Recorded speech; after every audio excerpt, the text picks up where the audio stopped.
چند کیلومتره؟ دیگه اگر خیلی قسمت کنگای ایدانش بیلاشد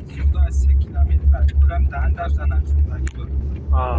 چون تدری هستای همش در مجموع 33 کیلومتر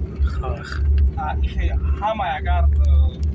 تونلمون رو بگیریم تا ضمن سرجونیو 100 کیلومتر 100 کیلومتر بوده؟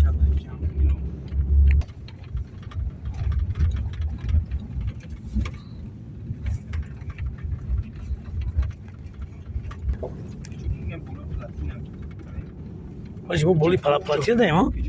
اونجاش میره بیتون اول بیو جاش بریم بعد اینجا خیر بیو خیلی ادمستان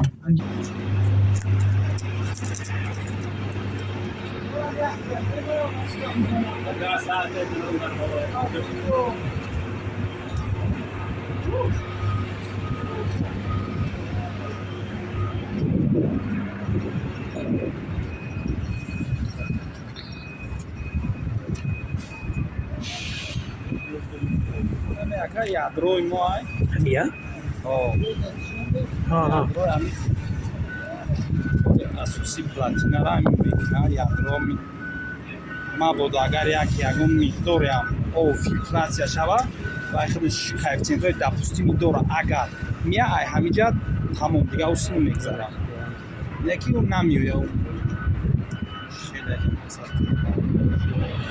یا هم تونیلی سو میخوانو؟ یا هم ما تونیل هم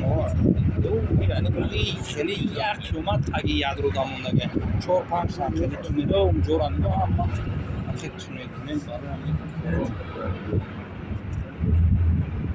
ولی اونجا مونده روز میریم چیو میریم که همین تا وقت نمیریم رای او همین تا بود ماجرای دایره که میگذش میرم این هم هوی نه این یعنی چیه اشتر او سامان اما اعتقادی او میرم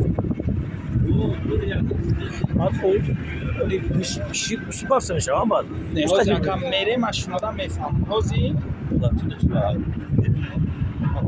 نه این چیه یادرو میون پلاتینا را که های هم دیدی هم رفتگه همونجا سر میشوم یعنی بولو را همه همیو رای او بودن همه مثلا در طرف برچن دیگه او هوزی همو اوه که میومد هوزی بدتر